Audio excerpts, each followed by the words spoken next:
excited for the Algorithmic Art Assembly. I'm super stoked for kicking this off. Thanks so much to Thorsten for organizing such an amazing group of creatives for this wonderful festival right here at the heart of technology and creative innovation in a great area. So thanks so much for coming out. A few of you might know who I am. My name is Rich DDT, and I've been in the scene for a while. 2009 was when I really got into working with electronic music as part of LoveTech. So basically, taking new innovations in the ways that we make electronic music and bringing it to the forefront in terms of accessibility and performance, and also creating really cool installations that allow people to play with art and technology in fun and collaborative ways. And this talk is actually going to focus on one particular face of creative play in electronic music and art, the world of oscilloscope music. How many of you have heard of oscilloscope music? Raise your hand if you're familiar. Okay, so maybe about a third of you. That's awesome. It's a really awesomely burgeoning art form, and you're going to hear all about it. And there's exciting algorithmic innovations. So yeah, I was mentioning LoveTech. We do a bunch of really cool interactive installations that are in public parks. We rent them out. We have a bunch of really amazing performers that a lot of the times are building their own instruments from scratch. And we have, let's see, really cool workshops and play shops. We're about educating our audience and making all the art more accessible. So one of the installations is called the Oscillation Station. And this is basically taking the recent principles in oscilloscope music that kind of bloomed in 2016 and putting it into a format where people can play with amazing, colorful sound forms, find what's hidden inside the sound waves. And it's not a brand new form. There's recent innovations, but if we go back to, let's see, 1950s, actually, people were playing with Lucidity art. So does anybody know about Lucidity figures? Raise your hands if you're familiar. All right, about a third of you as well. So they're basically mathematical representations of complex harmonic motion. You tie a weight to a string, you let it spin around, and it creates amazing patterns. So we can do that with light and sound at the same time.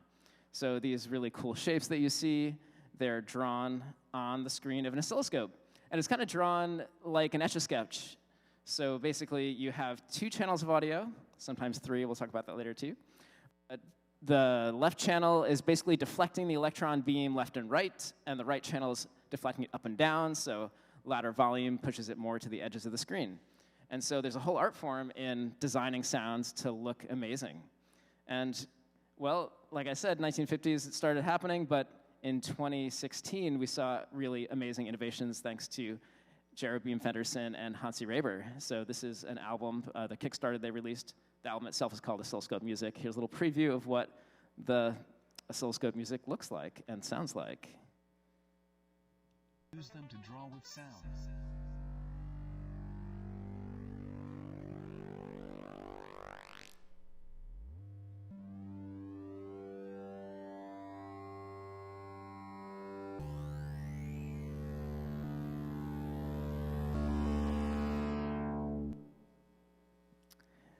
So these forms used to be very two-dimensional, and you saw it break into the third dimension. And let's look at what the first iteration of the oscillation station looked like. This is Daniel Berkman rocking a jam using the MIDI fighter right there to control it.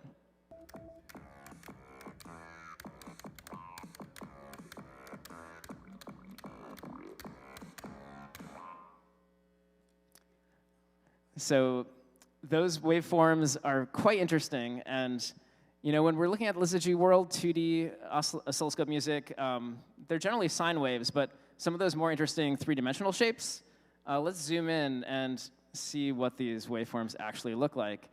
Very different than what you might be used to seeing in your own music compositions. Getting lots of tight angles in there is not easy. It's definitely not something you can intuit so much. There's a lot of experimentation and code that goes into creating such complexity. And, well, luckily there's recent tools that make it a lot easier. So there's a bunch of software that's come out recently. This right here is an amazing example from Derek Holzer. It's basically a pure data library, and it goes deep into a variety of tools that let you generate from scratch three-dimensional forms, two-dimensional forms, and manipulate it using the wonderful patching language of Pure Data, which you can get on Raspberry Pis and Bela boards, and it's really wonderfully distributable. Really deep world to go into. And Max. So this is Ableton running Max for Live and a bunch of Jeremy Fenderson's patches, wonderful sound generation options in there, radar and all sorts of blips, and a mushroom synthesizer. You might have seen that with basically Bass Nectar popularized the mushroom sound form generated from Jerobeam's original Max patches. So you can draw some really cool stuff. And now it's even easier because, well, the one we're going to dive into a lot is called Aussie Studio. This one allows you to basically import three-dimensional models into a sound synthesizer environment and create something like a paint roller. Now, we're going to look a little bit about the complexity of the shapes and how it affects the resulting sound. Basically, less is more in this world due to the bandwidth limitations of the medium. And then there's this whole art form from the 80s as well. Were Here is a Max library created by Ivan Cleef. This one uses the scan processing animations that have been popularized in the 80s. And you can import video, so you can see video on the left here, a raster format instead of a vector in this case. And the raster is turned into really cool forms, and it also does live processing of camera feeds too. So really fun. And these are some of the results. This is actually on a Vectrix made by Derek Holzer, and another Rut Etra style example right here. And there's also a really cool book on it called Vector Synthesis. And I've got that on me if you want to find me for questions after, or take a look at the book. It's full of rich resources, and here's a little survey of all the amazing ways you can use software to make this wonderful art form. It's also full of hardware options too, so like LZX Industries has been creating a lot of Eurorack modules for generating these sound forms from scratch, and it's a really cool touchpad on the right there that's got an infinity mirror built in, really fun hardware to work with. So you saw the video earlier of the oscillation station based on a Tektronix oscilloscope. Well, that screen's kind of small, about 4 inches. I wanted to go bigger, and I found a really cool piece of retro gaming from the 80s called the Vectrix. Has anybody gotten to play a Vectrix before? Raise your hand if you have. Okay, a few people, that's awesome. So 9 inches, and so now the beam in an oscilloscope is scanning left and right, up and down. The Vectrix can't go quite as fast or accurately as an actual oscilloscope, so it's got more limited bandwidth, but it's still very amazing. And so I ended up applying to use these as new displays for the Meow Las Vegas installation, Omega Mart. And I got to work after the application on getting these forms on Vectrixes. So these are a couple samples here of my initial tests.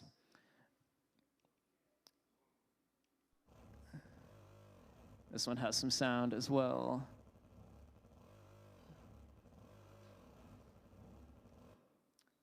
And so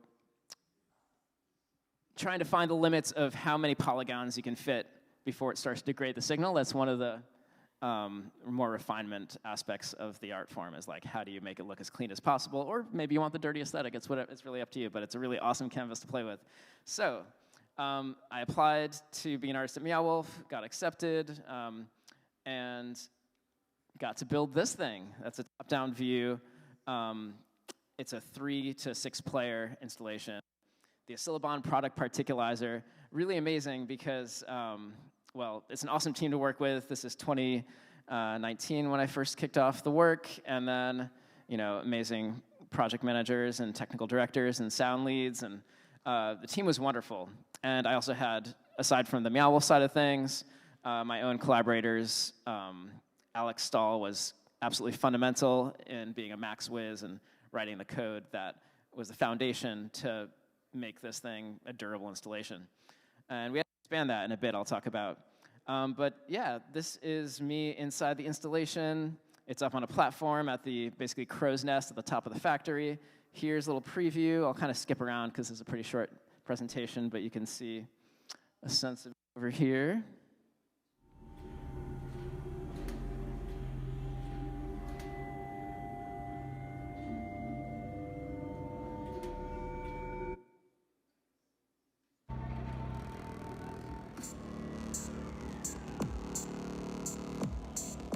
These are very two-dimensional images, but you'll see it go three-dimensional as well.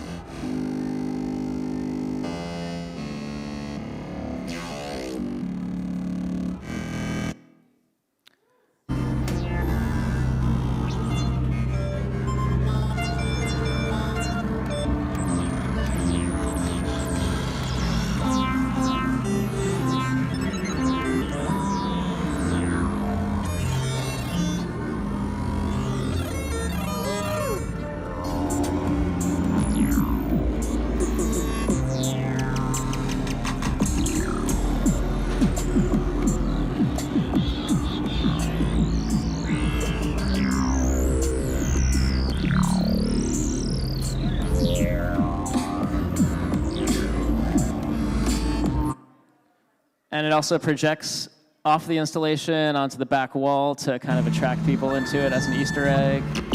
You can see up here. So one of the challenges of building a piece like this is, you know, how do you inspire people to work together? How do you make it really fun and engaging and deep, but make it all sound good without a lot of experience as a musician? How do you make an instrument accessible and really fun to play? And we'll talk a little bit about that. So one of the really fun thing was theming it to the world of Omega Mart. This is what the internal of the installation looks like. You can see it's got big crystals in there that power it. Basically, all the products in their embryonic form get get treated with additive S, the special source ingredients. So the three players are collaborating to launch the embryonic products into a final and highly addictive form before they're sent to the factory line. And so, yeah, the interface gets in on it, too. There's really some fun language here. This is the product side, called the corporeal stabilizing commodity infuser. And, yeah, this one's a little bit different than you saw with the oscillation station. It has buttons as well as knobs. So in terms of depth for creating a deeper level of play, the buttons are actually triggering the bass sounds that you see and hear. And then the knobs manipulate those bass samples, and you get, like, endless possibilities with the combinations. Now, I originally was going to use the Vectrix that I talked about. It actually got nixed for the program. Well, see all those warnings of death by electricity? It's true for any CRT you open up. It is kind of risky. Didn't end up passing the Vegas voltage requirements, and so we had to switch them to regular LCD monitors, which meant a whole bunch of engineering work to simulate an actual oscilloscope, or in this case, vector display, the Vectrix. But the results were awesome because now we were able to do really cool special effects and colors and things that you can't do with a monochrome display. And we also added some really fun lighting, too. One of the things about an interactive installation is how does it mesh with the environment? How do you give people a sense of common timing? So the LEDs on the inside are actually a pulse. They're the metronome for the piece. Got to cut out and make a really cool pattern for them. Really fun fabrication overall. I'll just fast forward a little bit of this. The controllers and sound system and the screen. So you can see.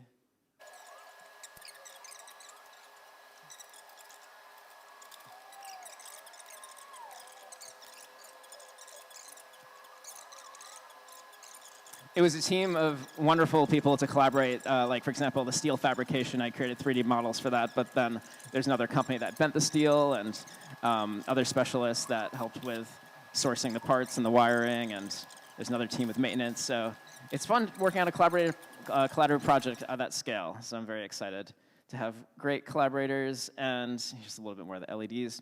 So what I was saying about the metronome, right? So these LEDs are actually talking to a teensy, and the teensy is delivering the messages from Max on the main server in the inside, and that sends a pulse signal. So you can see that pulsing on the right. Turner Kirk is a very talented LED programmer, lots of microcontroller stuff, and he helped custom palettes of colors I could program, and cool special effects that synchronize the heartbeat.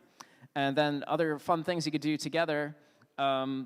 Basically, when you synchronize and get more active in your playing, it adds additional surprises, that get revealed when multiple people end up collaborating on the piece. So the goal is each person can have an individual experience, and when they collaborate with their friends, it gives you more rewards as a result.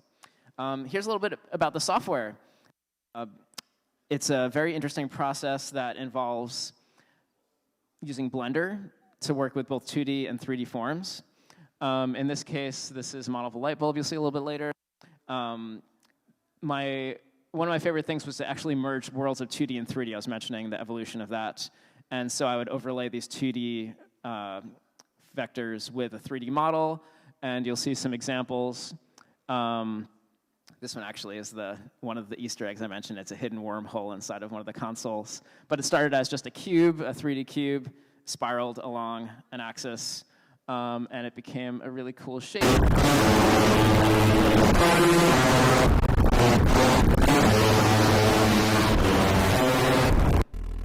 And this is, sorry about the volume boost there. This is the software end of the console. So that's the button grid and the knobs. So you can see some of the samples here.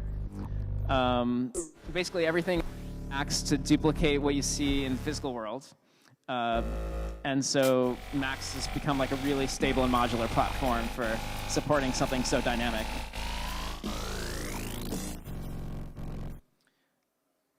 And that's the main Max console and all of the attached, 3 displays plus projector.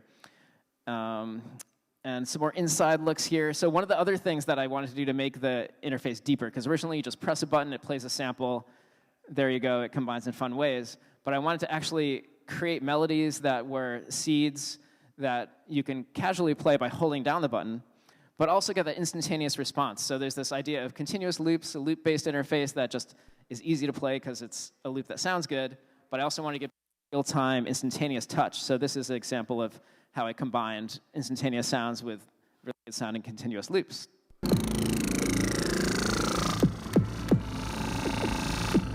Just the drum section, aka the human side.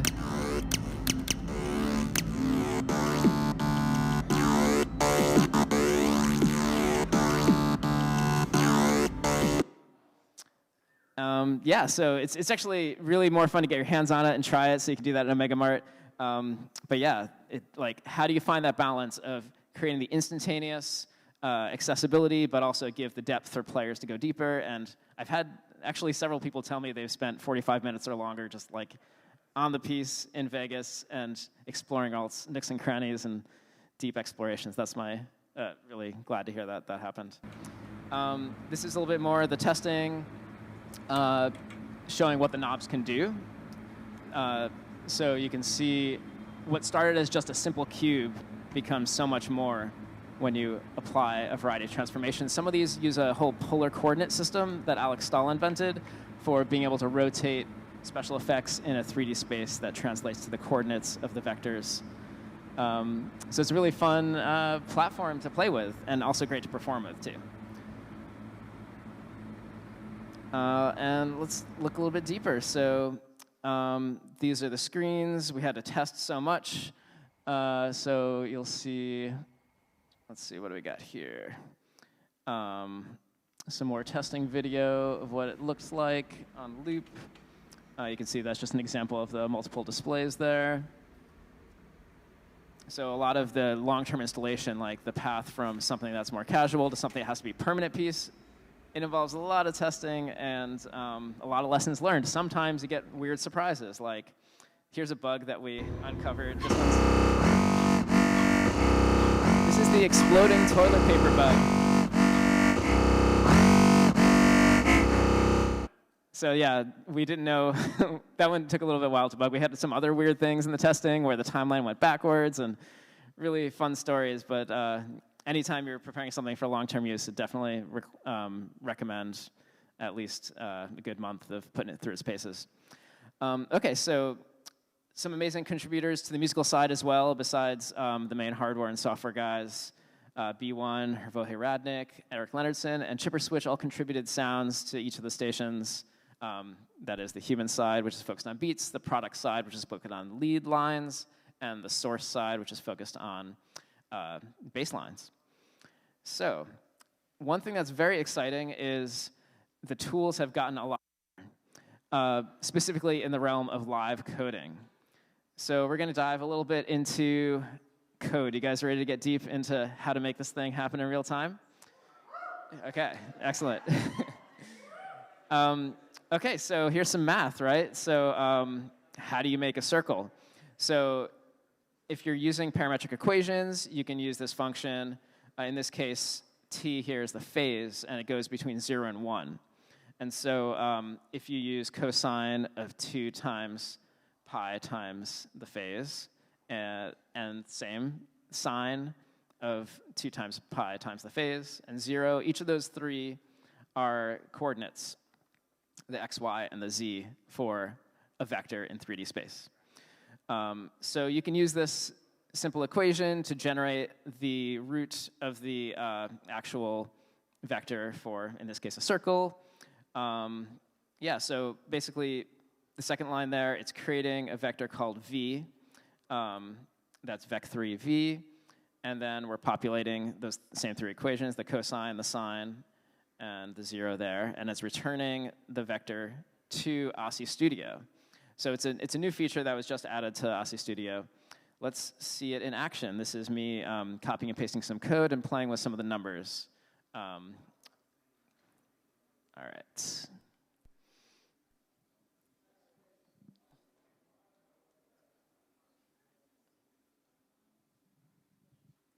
So this is the 2D form of Lucidity style art. There's our circle, but if you change a couple of numbers, it gets a lot more interesting. We're going to find some harmonics.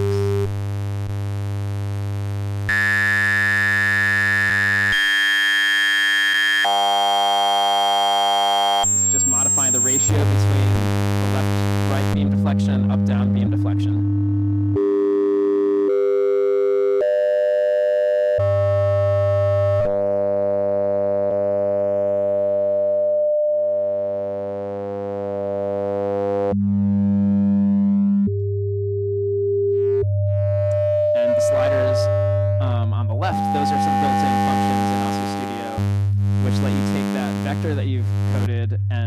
Some really fun transforms to it. In this case, we're using a lot of rotation. And we're also going to use trace. That'll create a really interesting sound property. Once you play with this enough, you start to understand like hearing the sound and knowing what it's going to look like. And it turns out sine waves are pretty soft and sound a lot smoother than the more square wave, angular stuff you've seen earlier. Add some trace to that.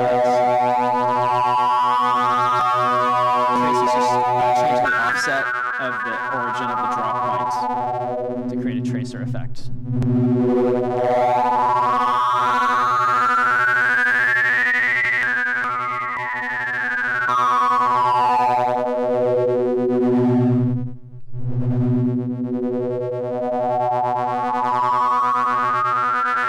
environment overall is pretty similar to Ableton in that you've got both your session view. This is like the equivalent of session view. It's also an arrangement view. We're doing timeline automation and keyframes. This is another one of my favorites, the flower effect. I use that a fair bit for the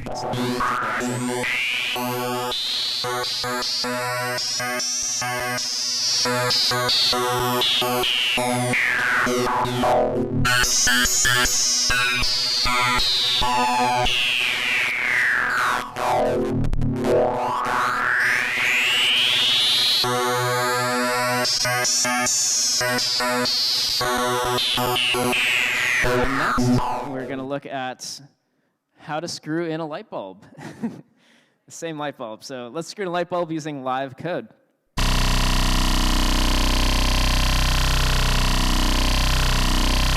In this case, you can make your own custom faders in the session view on the left. You see the slider object that lives outside of the main gen statement. So you can use that to basically find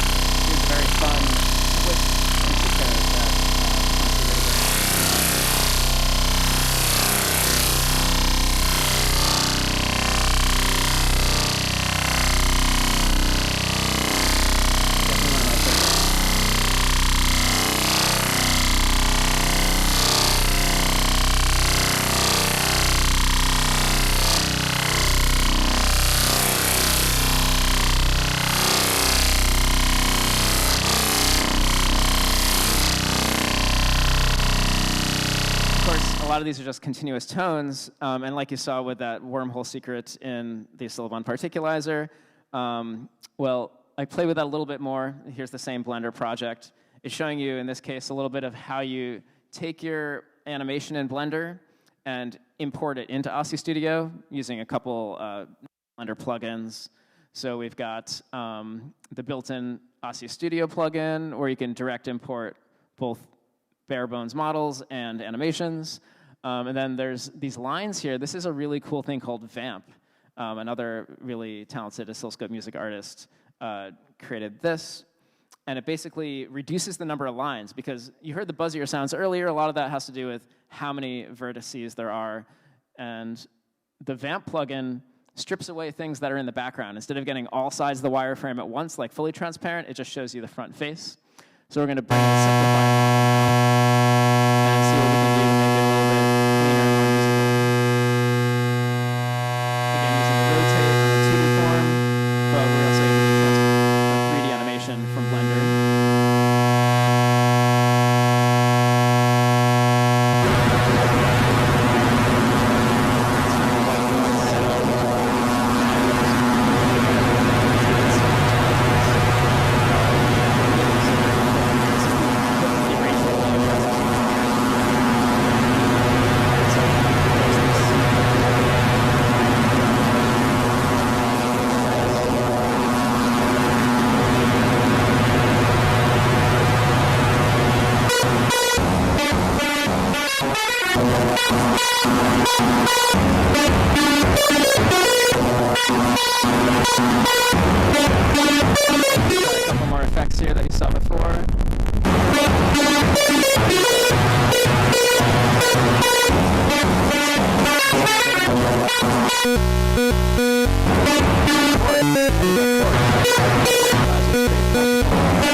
Okay, so you want a real fast forward into what's coming next? So 2 minutes left, okay. So Hansi Raber, he is the original coder of Aussie Studio, collaborative Jeremy Fenderson. I was just talking with him this week, and he sent me a couple of recent examples of his own live coding projects, so I was playing around with some of the code snippets he delivered. So let's take a little fast forward into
just a little preview of what's to come, and I want to leave you with 4 words.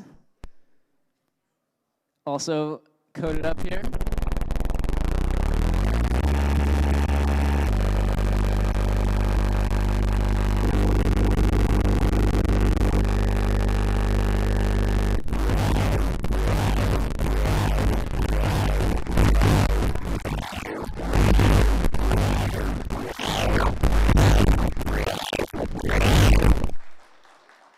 thank you so much. I know it's a lot to absorb in just 30 minutes, but I'll be hanging out if you want to ask any questions and maybe see some of the code on my computer as well. But yeah, thank you so much for coming out to the Algorithmic Art Assembly. My name is Rich DDT. Excited to make more of these installations, and we also have versions that can be rented out for various events. And yeah, feel free to connect anybody in the field with me that is looking to explore new ways of making collaborative art together. Anything from physical installations to innovative music performances. Really excited to see the scene just growing so rapidly right now. Thank you so much.